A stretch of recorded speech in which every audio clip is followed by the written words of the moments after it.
Hello friends, सच्ची बातों को जान लेना का नाम ज्ञान है और जो मेहनत से कुछ कर जाए वही महान है। तो आज का जो है टॉपिक्स हैं, इन शब्दों के साथ जो है जंतुओं में पोषण। तो बात करते हैं कि जंतुओं में पोषण होता क्या है, इस पर हमारी डिस्कस रहेगी। सबसे पहले हम चलें कि जंतुओं का पोषण में क्या होता है। तो जंतुओं का पोषण जो होते हैं उसमें विधियां हम देखते हैं, पोषण की विधियां। बात करते हैं पोषण की विधियां। पोषण की विधियां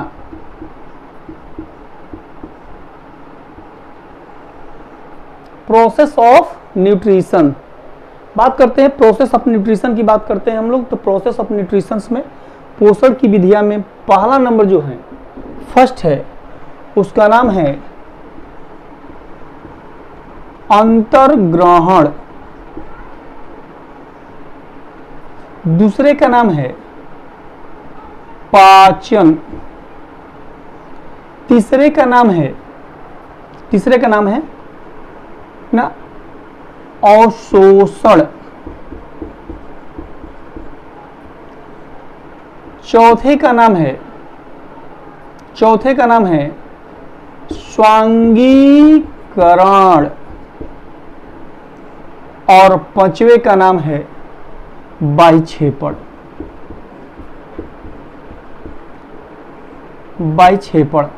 तो ये पांच जो है प्रोसेस जो होती है वो पोषण की विधियों के अंतर्गत आता है और जंतुओं में ये होता है। और हम बता दें कि जो जंतु जो होते हैं उनमें पाषण, यानी यह हम कह भी सकते हैं कि होलोजोइक जो जंतु होते हैं, यानी जंतु समभोजी जो जंतुओं के समान खाते हों, तो उनको हमने परिभाषा पिछले जो है वीडियो में हमने बताया है आपको। तो अंतर्ग्रहण, पाचन, अवशोषण और स्वांगीकरण, ये पांच, इसको बोलते हैं इंजेशन, इसको बोलते हैं डाइजेशन, इसको बोलते हैं एब्जॉर्प्शन, इसको बोलते हैं हम लोग एसिमिलेशन, और इसको बोलते हैं बाह्यक्षेपण, इजेशन। ये पांच टॉपिक्स हैं जो आपको मदद करेगा पोषण की विधियों में। जो है अंतर्ग्रहण क्या है, पाचन क्या है, अवशोषण क्या है, स्वांगीकरण क्या है और बाह्यक्षेपण क्या है, इस पर हम डिस्कस कर रहे हैं आपको। तो बाह्यक्षेपण क्या है इसके बारे में है ना बता रहे हैं। तो आज जो है अंतर्ग्रहण में देखा जाए कि पोषण क्या है, पोषण की विधि। अंतर्ग्रहण किसे कहते हैं? भोजन खाने की क्रिया को भोजन अंतर्ग्रहण कहते हैं। या ये भी कह सकते हो आप कि भोजन निगलने की क्रिया, निगलना माने लेना, खाना, निगलने की क्रिया को हम क्या कहते हैं? अंतर्ग्रहण। माने भोजन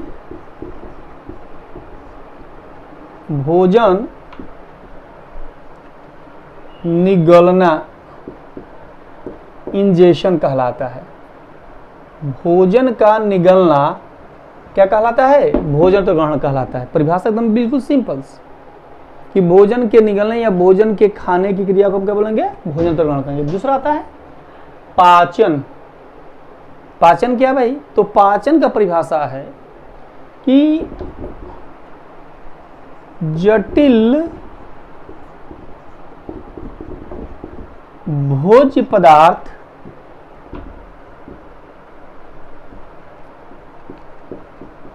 सरल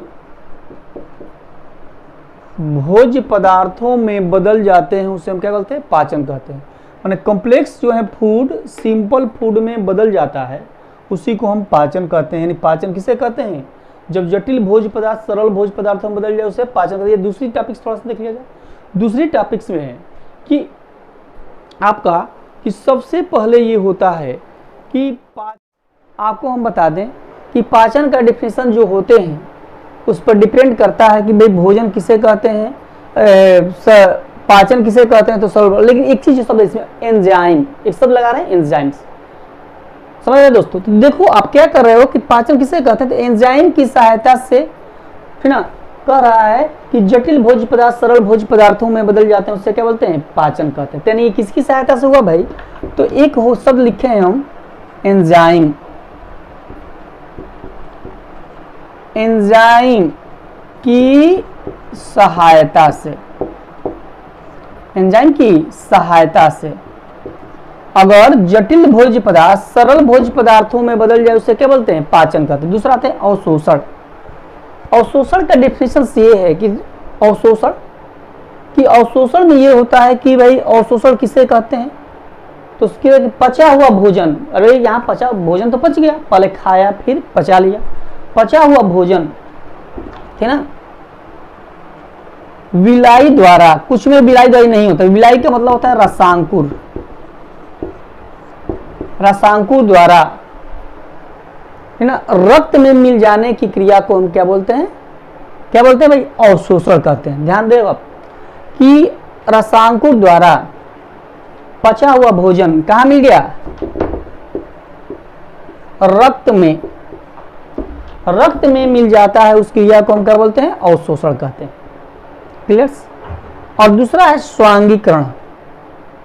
स्वांगीकरण किसे कहते हैं, तो स्वांगीकरण का परिभाषा है कि पचा हुआ भोजन, जो पचा हुआ भोजन विलाई द्वारा रक्त में, रक्त में ब्लड, ब्लड में या रुधिर में मिल जाता है, उसको अवशोषण कहते हैं। और अब यहां तक रक्त द्वारा, रक्त द्वारा, या ऐसे कह लीजिए कि सीधे कि जो अवशोषित भोज्य पदार्थ कोशिका में, कोशिका में विलीन हो जाते हैं, उस क्रिया को हम क्या बोलते हैं, क्या बोलते हैं भाई, स्वांगीकरण। यानी रक्त में, थोड़ा सा ध्यान दीजिएगा, रक्त द्वारा कोशिका में विलीन हो जाता है, उसे स्वांगीकरण, एसिमिलेशन कहते हैं। और ये बता दें आपको, पहले समझा दें आपको कि रक्त में कोशिका पहुंचता तो क्या होता है, तो कोशिका में जब पहुंचता है तो वहां हमारे लिए क्या काम करता है, तो यह हमारे लिए ऊर्जा प्रदान करता है, यह हमारे जो है कोशिकाओं की वृद्धि में हेल्प करता है। तो ये जो है हमारे शरीर में जो है जब स्वांगीकरण हो जाता है तो हमारे लिए ऊर्जा, या हमारे लिए जो है कह सकते हो, है ना, कि कोशिकाओं की मरम्मत में ये हेल्प करता है, या हमारी कोशिकाओं की वृद्धि में क्या करता है, काम करता है, किसमें, स्वांगीकरण में। अब बाइक्षेपण क्या है भाई, तो अपचा भोजन क्या होता है, शरीर से बाहर, शरीर से बाहर निकलने की क्रिया को, निकलना, निकलना, यहां पर निगलना शब्द लिखा रहता है, निगलना, और यहां पर शब्द है निकलना, उसी को हम कहते हैं बाइक्षेपण या इजेशंस। ये पोषण की विधियों में 5 विधियां जो है अत्यंत महत्वपूर्ण जो है विधि होती है, जिसका नाम है अंतर्ग्रहण, जो भोजन के निगलने की क्रिया को भोजन कहते हैं। दूसरा है पाचन, पाचन जो होता है ना, वो कहलाता है कि जटिल भोज्य पदार्थ सरल भोज्य पदार्थों में बदल जाता है, उसे पाचन कहते हैं। यानी दूसरा डिफिनेशन आप देख सकते हो, दूसरा कि एंजाइम की सहायता से, देख लीजिए आप लोग, एंजाइम की सहायता से, एंजाइम की सहायता से जटिल भोज्य पदार्थ सरल भोज्य पदार्थों में बदल जाता है, उसे क्या बोलते हैं, पाचन कहते हैं। और अवशोषण, पचा हुआ भोजन रसांकुर द्वारा क्या मिल जाए, रक्त में, रुधिर में, खून में मिल जाए, उस क्रिया को अवशोषण कहते हैं। और स्वांगीकरण, जो अवशोषित भोज्य पदार्थ, अवशोषित भोज्य पदार्थ रक्त द्वारा कोशिका में विलीन हो जाता है, विलीन माने मिल जाना, मिल जाता है, और जो हमारी ऊर्जा, कोशिका की वृद्धि, कोशिकाओं की मरम्मत में काम करता है, उसे हम स्वांगीकरण, या हमारे शरीर की वृद्धि में सहायता करता है, उसे स्वांगीकरण। और जो खाना नहीं पचता, अपचा भोजन, शरीर से बाहर निकलने की क्रिया को क्या बोलते हैं, बाइक्षेपण कहते हैं। इनकी डिफिनेशन रहा, ये परिभाषा रहा कि बाइक्षेपण किसे कहा जाता है। तो इसके बाद आता है कि भाई इसकी थोड़ा सा एक फिगर दो, आपको समझाते हैं, थोड़ा सा इसको देखा जाए।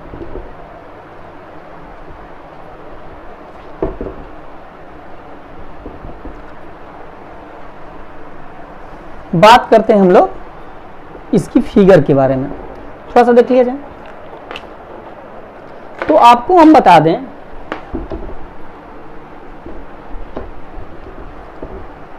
कि इसकी बात हम करते हैं पहले थोड़ा सा फिगर द्वारा आपको समझाने की कोशिश कर रहे हैं। एक ऐसा फिगर हम आपको बताएंगे पाचन तंत्र का, लेकिन ये जो है केवल समझाने के लिए एक फिगर हम कोशिश कर रहे हैं कि समझाने के लिए हम बना रहे हैं फिगर्स। ये मान लो आप फूड पार्टिकल्स हैं, ये 2-3 जो है फूड पार्टिकल्स हैं, और किसी भी बॉडी, ये नहीं कि कोई एनिमल्स की हम बात कर रहे हैं, हम किसी भी एनिमल्स की बात नहीं कर रहे, हम कह रहे हैं कि भाई अंतर्ग्रहण परिभाषा को हम समझाने की कोशिश करें एक फिगर के ड्रा के द्वारा। और मानव का जो पाचन तंत्र है मेरे जो है वो जो है इसके बाद जो है आपको हम बताएंगे मानव का पाचन तंत्र का फिगर ड्रा करके हम समझाएंगे। ये फूड पार्टिकल्स जब अंदर चला जाता है, मान लीजिए आपका यहाँ पर फूड पार्टिकल्स आ गए, यानी शरीर के अंदर मुंह में चला जाए, मान लीजिए अपने जैसे एग्जाम्पल, इस प्रोसेस को हम कहते हैं अंतर्ग्रहण। अब बात करते हैं जब फूड यहाँ पर आ जाता है और यह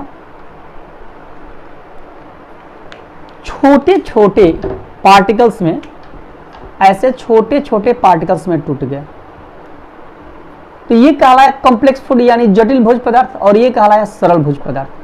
अब कुछ नहीं डाइजेस्ट हुआ, मान लो कुछ डाइजेस्ट नहीं हुआ, तो जो डाइजेस्ट हुआ यहाँ पर आ गया और जो अनडाइजेस्ट हुआ यहाँ पर आ गया। यानी आप कह सकते हो इसको कि ये बदल गया सरल, ये बदल गया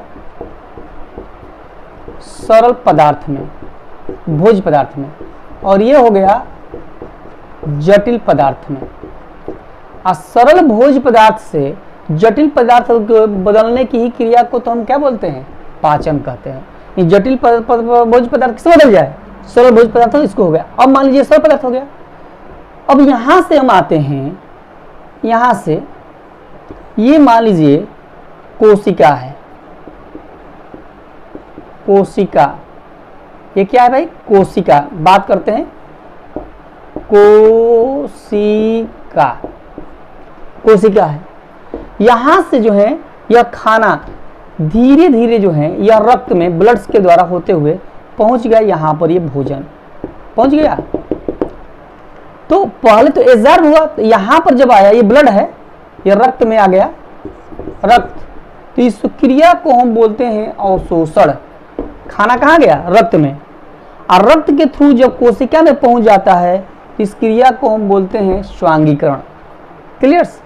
ये जो खाना भी तो पचा ही नहीं, तो धीरे धीरे यह आता है और बॉडी से क्या होता है, बाहर हो जाता है, इस क्रिया को बोलते हैं विक्षेपण। तो अब देख लो आप कि भाई एक सिंपल सा लैंग्वेज में कि जब हम खाना अंदर गया तो अंतर्ग्रहण, जब वह बड़ा बड़ा जो है पार्टिकल्स जब छोटे छोटे पार्टिकल्स में बदल गए, जटिल पदार्थ सरल भोज्य पदार्थों में बदल गए, इस क्रिया को पाचन कहते हैं। और इसके बाद जो है ना, ये जो है धीरे धीरे जो है जब एब्जॉर्ब हो गया, कहाँ गया, रक्त में आ गया, तो इस क्रिया को, जहाँ रक्त में आया उस क्रिया को हम बोलते हैं स्वांगीकरण। और जब कोशिका में पहुंच गया तो उसको बोलते हैं स्वांगीकरण, और जब बाहर निकल गया तो उसको बोलते हैं विक्षेपण। तो ये जो है जंतुओं में पोषण की विधियां रहा। बात करते हैं हम लोग अब छोटे छोटे जीव से लेकर बड़े जीवों के बीच जो है आपको बता रहे हैं। इसमें सबसे पहले अब बताते हैं कि जंतुओं में पोषण में आता है अमीबा में पोषण, इसकी हम बात चर्चा करते हैं। तो अमीबा में पोषण की बात करें हम लोग, थोड़ा सा ये स्क्रीनशॉट लेना तो ले सकते हैं आप। चलिए आगे देखते हैं। तो आगे हम जो देखते हैं इसमें सबसे पहले कि आपको ना अमीबा में पोषण की विधियां जो हम बताने जा रहे हैं, इसमें थोड़ा सा देख लिया जाए। तो मेरा टॉपिक्स हैं अमीबा में पोषण, बात करते हैं अमीबा में पोषण, इसकी बात करते हैं।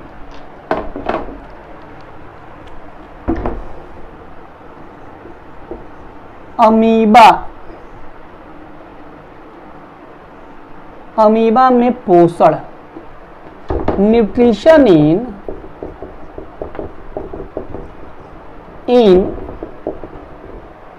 अमीबा, अमीबा की बात करते हैं। तो अमीबा में क्या होता है भाई कि न्यूट्रिशन इन अमीबा में सबसे पहले हम सोच लो आप कि अमीबा में होता क्या है कि सबसे पहले अमीबा में कि अमीबा एक कोशिकीय जीव होता है, एक कोशिकीय जीव होता है। पहले तो ये हो गया, माने अमीबा इज ए यूनिसेलुलर्स। तो अमीबा एक कोशिकीय जीव होता है और यह जंतु समभोजी होते हैं, जंतु समभोजी। इसका मतलब क्या होता है, बहुत सारे लोग पूछते हैं जंतु समभोजी, जो जंतुओं के समान खाना खाते। कैसे खाते हैं? ठोस या अर्धठोस के रूप में खाना खाते कोई भी जंतु। और खाना जब खाते हैं, है ना, तो खाना खाने के बाद समझ लीजिए यह जो है पचाता भी है खाना, और तब जो है इसकी पूरी, तो एक छोटा सा ऑर्गेनिज्म है जो अपने नग्न आंखों से, मैंने खुली आंखों से नहीं देख सकते, ये क्लियर से अमीबा। तो अमीबा जो होता है कहाँ रहता है? तो सबसे पहले हम चले कि अमीबा जो है जल में रहता है। मान लीजिए ये अमीबा है, ये अमीबा है, क्लियर। और अमीबा जो होता है एक कोशिकीय जीव है और ये कहाँ रहता है? तो यह जो है जल में रहते हैं। कहाँ रहता है भाई? ये जल में, ये मान लीजिए जल है, क्लियर। लेकिन इसके आवरण जो चारों ओर लगा है इसको बोलते हैं जीव द्रव्य कला। ये जीव द्रव्य कला होता है। और जीव द्रव्य कला जो होते हैं चारों ओर से ये घिरा रहता है। इसके बीच में छोटे छोटे ऐसे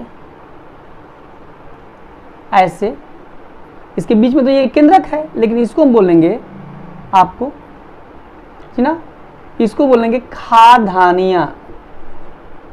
खाद्यानिया इसका नाम है, अंग्रेजी में फूड वैक्यूल्स। क्या बोलते हैं इसको? फूड वैक्यूल्स, खाद्यानिया होती है, क्लियर। ये खाद्यानिया है। तो ये जीव द्रव्य कला ये जो हो गया।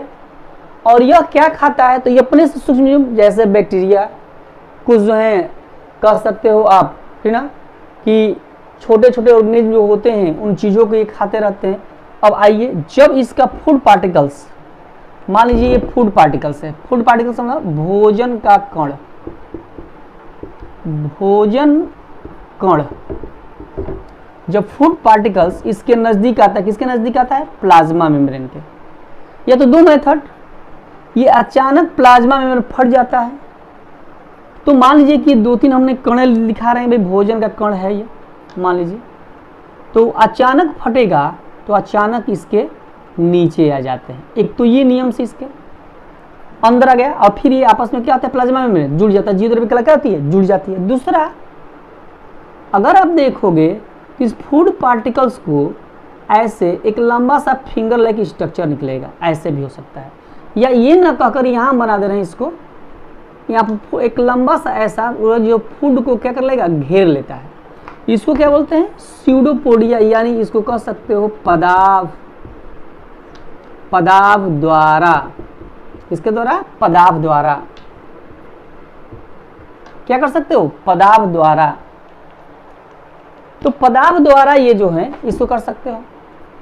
तो पदाव द्वारा आप देख सकते हो ये घेर लिया, और घेरने के बाद वो अंदर आता है और फिर ये जीव द्रव्य कला आपस में क्या होती है? जुड़ जाती है। या तो दूसरा नियम से देता है कि अंतर्वेशन द्वारा होता है। तो आप कुछ मत लिखिए, सीधा लिखिए कि जब फूड पार्टिकल्स अमीबा के नजदीक आता है तो जीव द्रव्य कला क्या आती है? फट जाती है और फूड पार्टिकल्स कहाँ आता है? चला आता है, और इसको चारों ओर से, इसको मान लीजिए कि चारों ओर से जीव द्रव्य कला इसको घेर लेती है। मान लीजिए ये घेर लिया, क्या घेर लिया? जीव द्रव्य कला। और किसका निर्माण होगा? तो यही होगा, खाद्यानियों का निर्माण होगा। किसका हो गया? खाद्यानियों का निर्माण।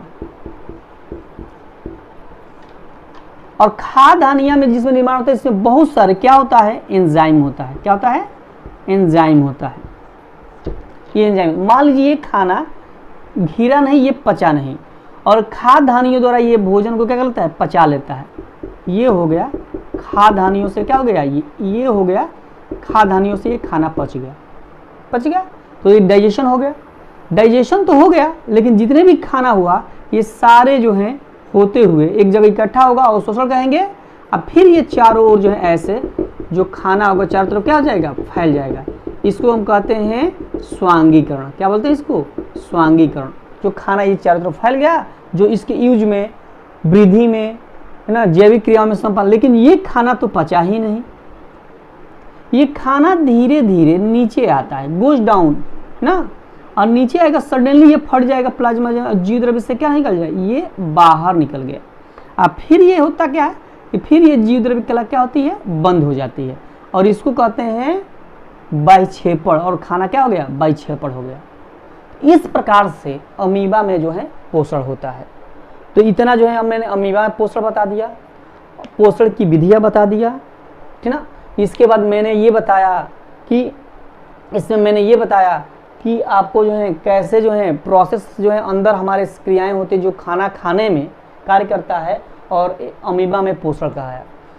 तो ये जो है हमारे और अगले वीडियो जो रहेंगे मानव से रिलेटिव, मानव के पाचन तंत्र का विस्तृत वर्णन, माने बहुत ज़्यादा डिस्क्राइब करेंगे आपको, पाचन कैसे होता है, फिर कैसे होगा, इसी पर हमारा जो है डिस्कस भी रहेंगे।